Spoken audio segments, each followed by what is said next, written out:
Welcome to the Global News Podcast on YouTube, where we go behind the headlines to look at one story and why it matters. Today, the contest between the United States and China to be number one global superpower. As Western leader after Western leader heads to Beijing to court Xi Jinping, what balance should they try to strike between doing deals and human rights? I'm joined from Beijing by our China correspondent, Laura Bicker. Laura, the first visit from a UK Prime Minister in 8 years. Canada's Mark Carney has just been. Finland's leader has just left. Friedrich Merz of Germany is going. What is it that China has that they want? And is it worth annoying Donald Trump to get it?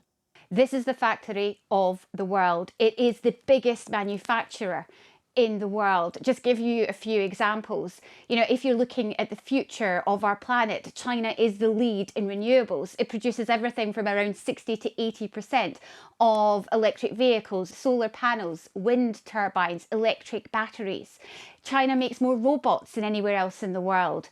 China has and processes more rare earths than anywhere else in the world, about 90% of rare earths, for instance. And these are the kind of extracts, these minerals that are needed to make anything from an electric vehicle to your smartphone to Bluetooth speakers. So when it comes to the future technology, when it comes to the things that we've kind of got used to, China really is key. And that is one of the reasons why so many countries are flocking here. And China is saying to all of these countries, look, I'm here, I will offer you a deal, we'll sit down and negotiate. I think the other thing, China doesn't see alliances in the same way perhaps that the West does. It doesn't demand fealty. It doesn't demand you adopt its ideology. In many ways, it sees it as very transactional. This to China is a business deal. It is using trade to gain power, to gain influence in this great power competition that it's in with Washington. Does China keep to its side of the deal? So there are major pitfalls. So I've talked about the possibilities. Here are the pitfalls. There are certain issues when it comes to China. If you, for instance, tread on their red lines, as we've seen perhaps from South Korea, when we've seen from Australia that criticised China over COVID, when we've seen, I mean, South Korea put a kind of THAAD weapon system in its country, a US weapon system in its country, which China criticised. Japan recently has insinuated that if there's an issue in Taiwan, if China invades Taiwan, that Japan would get involved. It is now being retaliated against in the means of trade. China is using trade as a weapon when countries do or say something it did not like. Canada is a perfect example of this. Canada locked up a business executive, a Chinese business executive, that the US wanted for questioning. When it came to the retaliation, China locked up 2 Canadian citizens in really severe circumstances. And then the relationship went into a decade of a deep freeze. It is now a major thaw, and we've seen in the last couple of weeks Mark Carney come here. But Mark Carney was very clear when he came here. He said, look, I do want to bring up human rights, but also I want to make sure that when I'm dealing with China, there are guardrails. And this is the key thing for many people who are coming to do business here. They call it guardrails because there is an area within which the two sides can sit down and negotiate. They know that outside of those areas that things could be tricky. But when you put those guardrails in place, then many countries feel a little safer to do business. Yeah, I'll come back to human rights in a moment, if I may, because it is absolutely central to this. But are countries, to a degree, having to choose between the United States and China? When Mark Carney went to China, Donald Trump slapped tariffs on him straight afterwards, 100% tariffs. Well, those tariffs haven't been put in place just yet. He has threatened Canada with 100% tariffs. And I think when it comes to Canada, they may just wonder if that threat will follow through.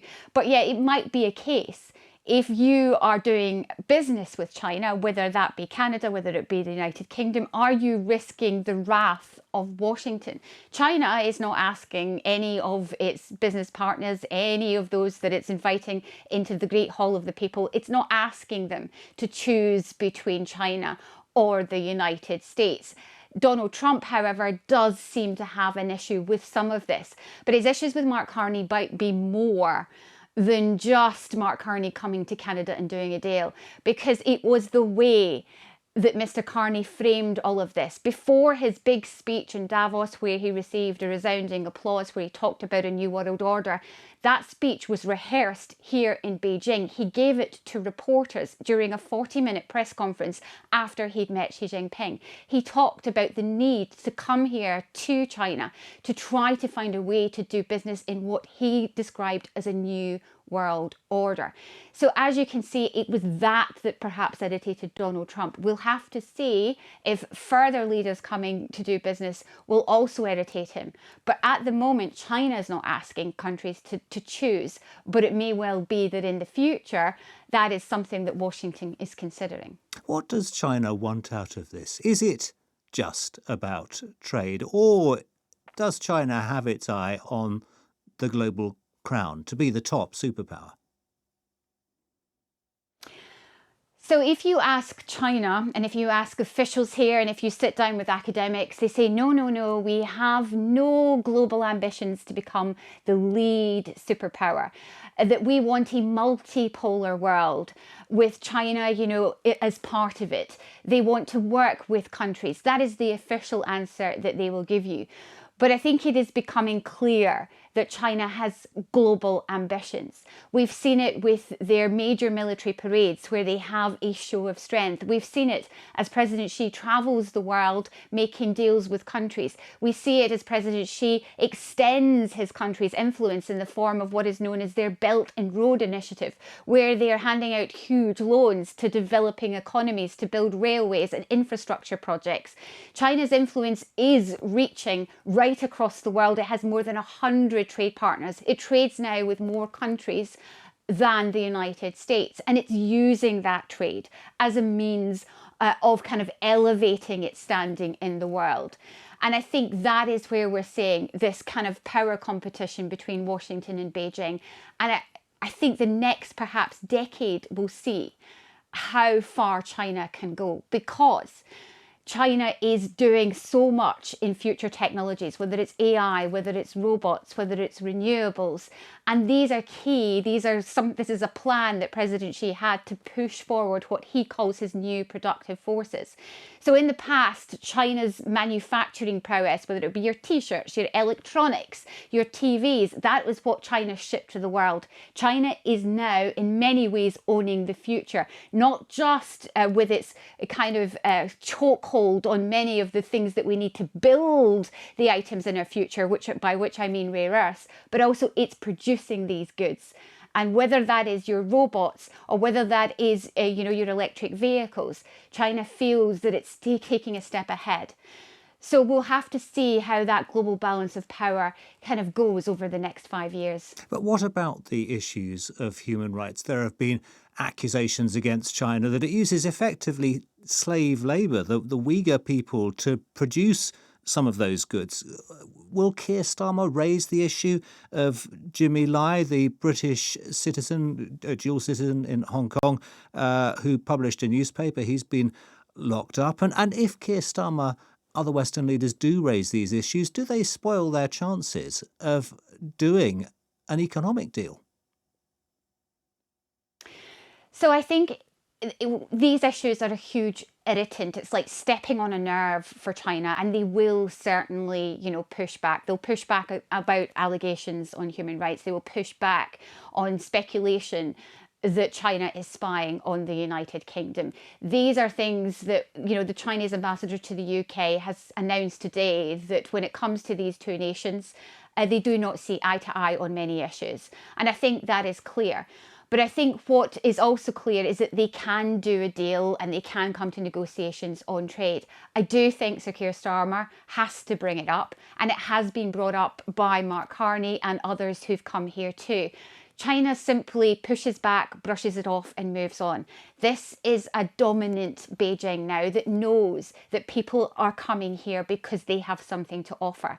And yes, they may face criticism, but China is now able to get into a position where it can brush it off and step over that and know that the world still needs it.